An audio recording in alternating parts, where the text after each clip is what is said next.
एक बार एक गरीब युवक था जो एक छोटी सी झोपड़ी में अकेला रहता था। एक सर्दियों के दिन वह जलाऊ लकड़ी इकट्ठा करने के लिए जंगल में गया, जब उसने देखा कि एक सारस एक शिकारी के जाल में फंस गया है। उसे पक्षी पर तरस आया और उसने उसे जाल से मुक्त कर दिया। सारस ने उसे धन्यवाद दिया और उड़ गया। अगले दिन एक सुंदर युवती उसकी झोपड़ी में आई और उसे रात के लिए रहने देने के लिए कहा। वह सहमत हो गया और उसका स्वागत किया। उसने उसे बताया कि उसका नाम त्सुकी है और उसका कोई परिवार या घर नहीं है।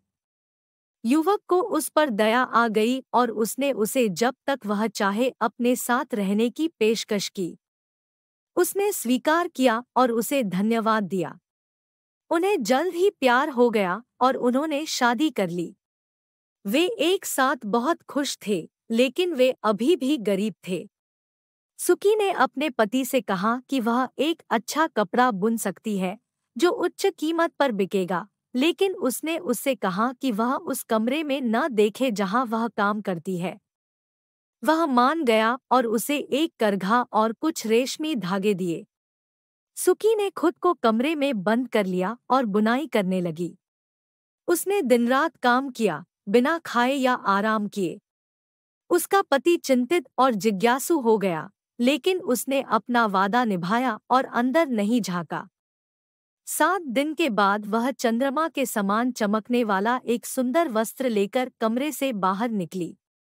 उसने इसे अपने पति को दे दिया और उसे बाजार में बेचने के लिए कहा। युवक कपड़े को बाजार ले गया और उसे मोटी रकम में बेच दिया। उसने अपने और अपनी पत्नी के लिए कुछ भोजन और कपड़े खरीदे और वे कुछ समय तक आराम से रहे। लेकिन जल्द ही उनके पैसे फिर से खत्म हो गए और त्सुकी ने एक और कपड़ा बुनने की पेशकश की। उसने पहले की तरह ही प्रक्रिया को दोहराया, 7 दिन और रात के लिए खुद को कमरे में बंद कर लिया और एक और शानदार कपड़ा तैयार किया। इस बार युवक ने उस कपड़े को और भी अधिक पैसों में बेच दिया और वे अमीर हो गए। वे एक बड़े घर में चले गए और बहुत सी चीजें खरीदी। लेकिन युवक संतुष्ट नहीं हुआ। वह अधिक धन और अधिक विलासिता चाहता था। उसने त्सुकी से और कपड़े बुनने के लिए कहा और वह मान गई, लेकिन वह थकी हुई और पीली दिख रही थी। उसने खुद को फिर से कमरे में बंद कर लिया, लेकिन इस बार उसका पति अपनी जिज्ञासा और लालच को रोक नहीं सका। उसने कमरे के अंदर झांकने का फैसला किया और देखा कि उसने इतने शानदार कपड़े कैसे बनाए। उसने चुपचाप दरवाज़ा खोला और अंदर देखा। उसने अपनी पत्नी को नहीं, बल्कि एक बगुले को अपने पंखों को तोड़ते हुए और अपनी चोट से कपड़े में बुनते हुए देखा। यह वही बगुला था जिसे उसने जाल से बचाया था। उसने अपनी दया का बदला चुकाने के लिए एक महिला का रूप धारण किया था, लेकिन उसे कपड़े बनाने के लिए अपने ही पंखों का त्याग करना पड़ा। बगुले ने उसे देख लिया और बुनाई बंद कर दी। इसने उसकी आंखों में उदासी और क्रोध के साथ देखा। इसने कहा, तुमने अपना वादा तोड़ दिया है और मुझे धोखा दिया है। मैं अब आपकी पत्नी के रूप में आपके साथ नहीं रह सकती।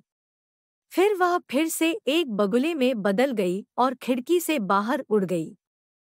युवक को अपनी गलती का एहसास हुआ और उसे अपने किए पर पछतावा हुआ। वह क्रेन का नाम पुकारते हुए उसके पीछे दौड़ा, लेकिन तब तक बहुत देर हो चुकी थी। इस कहानी का नैतिक यह है कि लालच प्यार और कृतज्ञता को नष्ट कर देता है, और यह कि किसी को उन चीजों के बारे में उत्सुक नहीं होना चाहिए जो बेहतर अज्ञात है। एक बार की बात है, एक राज्य था जो एक भयानक ड्रैगन द्वारा आतंकित था। ड्रैगन ने हर महीने सोने और भोजन की मांग की, वरना वह गांवों और फसलों को जला देता। राजा ड्रैगन को रोकने के लिए एक रास्ता खोजने के लिए बेताब था, लेकिन कोई शूरवीर इतना बहादुर नहीं था कि उसका सामना कर सके। एक दिन ड्रैगन ने राजा को एक संदेश भेजा जिसमें कहा गया था कि अगर राजा ने उसे अपनी बेटी राजकुमारी को दुल्हन के रूप में दिया तो यह राज्य को बख्श देगा। राजा इस अनुरोध से भयभीत था, लेकिन वह अपने लोगों को किसी भी चीज से ज्यादा प्यार करता था। उन्होंने राज्य की खातिर अपनी बेटी की बलि देने का फैसला किया। समाचार सुनकर राजकुमारी बहुत दुखी और डरी हुई थी। वह ड्रैगन से शादी नहीं करना चाहती थी, लेकिन वह अपने पिता और अपने लोगों को पीड़ित नहीं देखना चाहती थी। वह ड्रैगन के साथ जाने के लिए तैयार हो गई, इस उम्मीद में कि वह उस पर कुछ दया करेगा। अगले दिन राजकुमारी को एक रथ द्वारा ड्रैगन की मांद में ले जाया गया। उसे उम्मीद थी कि एक राक्षसी जानवर उसकी प्रतीक्षा कर रहा होगा, लेकिन इसके बजाय उसने प्रवेश द्वार पर एक सुंदर युवक को खड़ा देखा। उसने मुस्कुराते हुए उसका अभिवादन किया और अपना परिचय प्रिंस ज़ेन के रूप में दिया।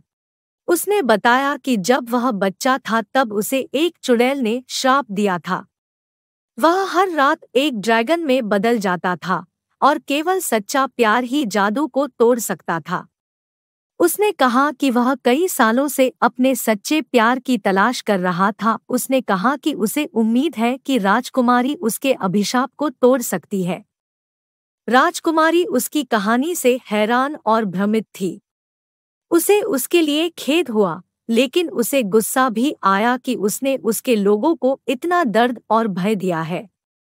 उसने उससे पूछा कि उसने उसे अच्छी तरह से पूछने के बजाय दुल्हन के रूप में क्यों मांगा।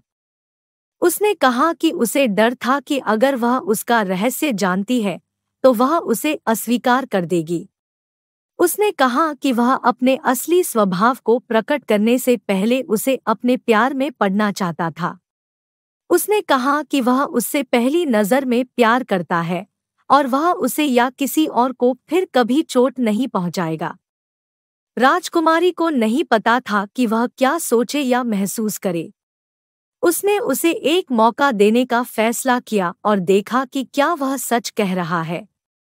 वह कुछ समय उसके साथ रहने और यह देखने के लिए तैयार हो गई कि क्या वे साथ रह सकते हैं। जैसे जैसे समय बीतता गया, राजकुमारी और राजकुमार ज़ेन मित्र बन गए। उन्होंने एक दूसरे के बारे में और भी बहुत कुछ सीखा।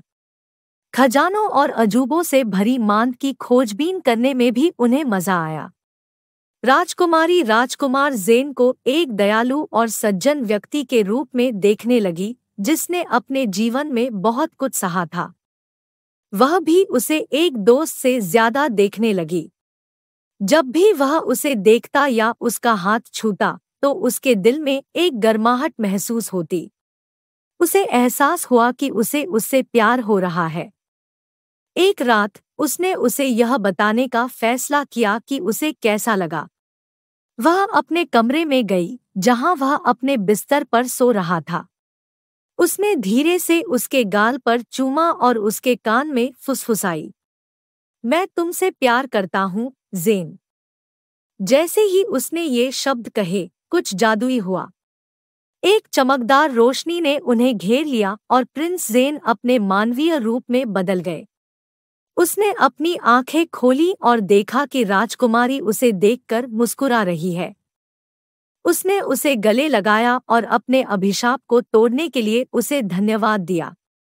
उसने उससे कहा कि वह भी उससे प्यार करता है और उससे शादी करना चाहता है।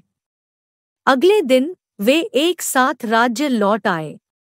उन्होंने सभी को बताया कि क्या हुआ था और अपने कार्यों के लिए क्षमा मांगी।